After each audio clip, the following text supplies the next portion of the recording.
కొందరికి నీటి గండం, కొందరికి అగ్నిగండం, కొందరికి సర్పగండం. ఇలా వారి వారి జాతకాలను బట్టి అప్పుడప్పుడు మృత్యుగండాలు ఎదురవుతూ ఉంటాయి. ఆ గండాల నుంచి బయటపడడానికున్న ఏకైక యాగం మృత్యుంజయ యాగం.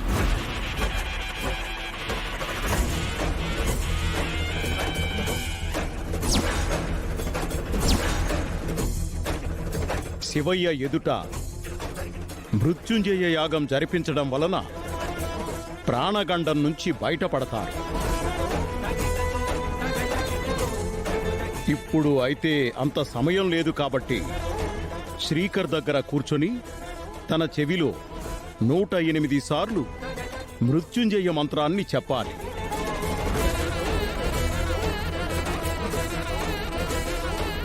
ఆ మంత్రం చెప్పడం వలన యాగం జరిపినంత ఫలితం ఉంటుంది. అయితే నేను వెంటనే మృత్యుంజయ మంత్రాన్ని శ్రీకర్ చెవిలో చెప్తాను స్వామి. ఆ మంత్రాన్ని చెప్పవలసింది మీరు కాదు తల్లి, మరి అమ్మవారి అంశతో పుట్టిన కారణ జన్మురాలైన మీ మనవరాలు అక్షయ చెప్పాలి.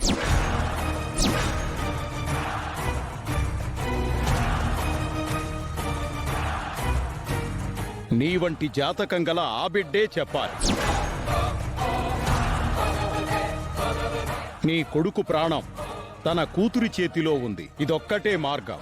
స్వామి, అక్షయ్ గురించి మీకు తెలీదు. తను నా మనవరాలు కాదు, నా కొడుకు వలన కలిగిన సంతానం కాదు. వేదవతి, నేను మార్గాన్ని సూచించాను.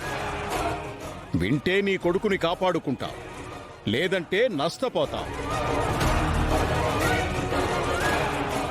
మీ మనవరాలి గురించి నీకు తెలియవలసిన సమయంలోనే తెలుస్తోంది. అక్షయ ఇప్పుడు నిశ్శబ్దంగా ఉంది. ముందు ముందు ప్రపంచానికి పెద్ద శబ్దమై వినబడుతుంది. నా మాట తథ్యం.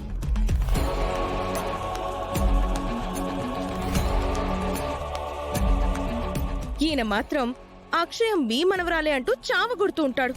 సమయం లేదు వేదా. చిన్నతనం నుంచి శాస్త్రాలతో సావాసం చేసింది, వేదంతో స్నేహం చేసింది. తనకు తెలియని మంత్రం లేదు. ఎన్నో సందర్భాల్లో గుడిలో యాగాలు జరిగినప్పుడు పురోహితులతో సమానంగా కూర్చుని మంత్రోచ్చారణ గావించేది. ఇటువంటి సమయంలో మీరు పంతాలకి పోకండత్తయ్యా. తొందరగా నిర్ణయం తీసుకోవేదా. ఏమైందండి?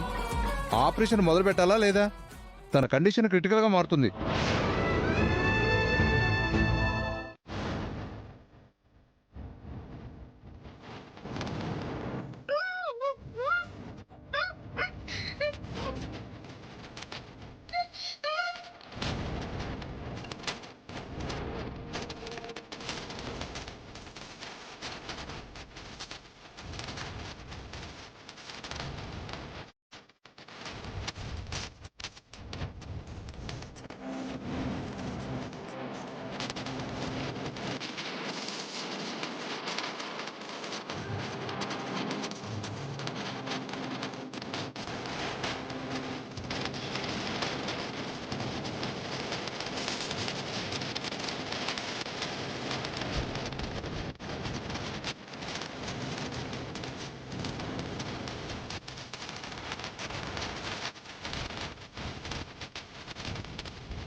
అక్షయ్ని తీసుకురాలేదే? అది బయట లేదు. బయటే ఉంది. అంతా వెతికాం. ఇందాక ఉంది, ఇప్పుడు లేదు. ఎక్కడికి పంపించేశావే దాన్ని? ఏంటి? మమ్మల్ని ఇబ్బంది పెట్టడానికి దాన్ని ఎక్కడికి పంపించేశావని అడుగుతున్నాను.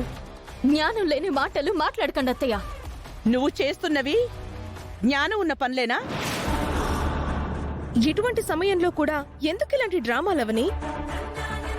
మా అమ్మ ఎన్నో మెట్లు దిగింది, ఇంకా పాతాళంలోకి తొక్కేలని చూడకవని. మీరిక మారరా? ఎందుకు పదే పదే అవని నిందిస్తారు? భర్త ప్రాణాలతో ఆడుకోవాలని ఎందుకు అనుకుంటుంది? అక్షయ్ని తీసుకునొచ్చి వీళ్ళ సంగతి తేలుస్తాను.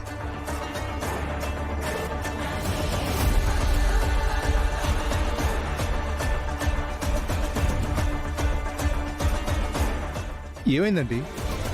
అంతా మా కర్మ డాక్టర్. ఏది ముందుకు సాగడం లేదు. అన్ని పరీక్షల మీద పరీక్షలే. సమయం దాటకముందే మీరే ఏదైనా చేయాలి.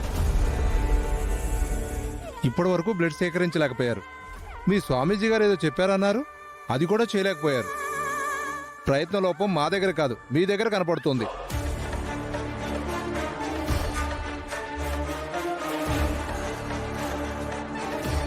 అవని ఖచ్చితంగా అక్షయం తీసుకొచ్చి మృత్యుంజయ మంత్రం చెప్పిస్తుంది. చూస్తూ ఉండండి. చెప్పమ్మా అవని, శ్రీకర్కి ఎలా ఉంది? బావకి ఆపరేషన్ చేయాలని డాక్టర్స్ అంటున్నారు. మరోవైపు సిద్ధేశ్వర స్వామి గారు అక్షయ్తో 108 సార్లు మృత్యుంజయ మంత్రం బావ చెవి దగ్గర చెప్పించమన్నారు. అవునా? ఆ ఆపరేషన్లు ఎంత ముఖ్యమో అక్షయ్ ఆ మంత్రాన్ని చెప్పడం కూడా అంతే ముఖ్యం. వెంటనే కూతురుతో ఆ పని చేయించకపోయావా? అదే చేయించాలని అనుకుంటున్నా. అక్షయ్ కనిపించడం లేదు.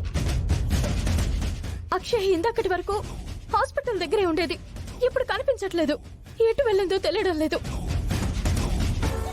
ఇంటికి వచ్చిందేమోనని నీకు ఫోన్ చేశానన్నయ్య. ఇంటికి రాలేదమ్మా, గుడికేమైనా వెళ్ళిందేమో. ఇద్దరం గుడికెళ్ళి చేయవలసినవన్నీ చేసేసే వచ్చామన్నయ్య. అయితే నేను కూడా బయటికి వెళ్ళి చూస్తాను. ఎక్కడైనా కనపడితే నీకు వెంటనే ఫోన్ చేస్తానమ్మా. సరే అన్నయ్య.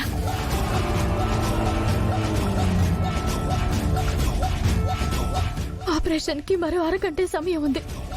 ఇటువంటి సమయంలో అక్షయ కనిపించకుండా ఇలాంటి పరీక్ష ఏంటి తల్లి? తొందరగా నా బిడ్డను నాకు చూపించు.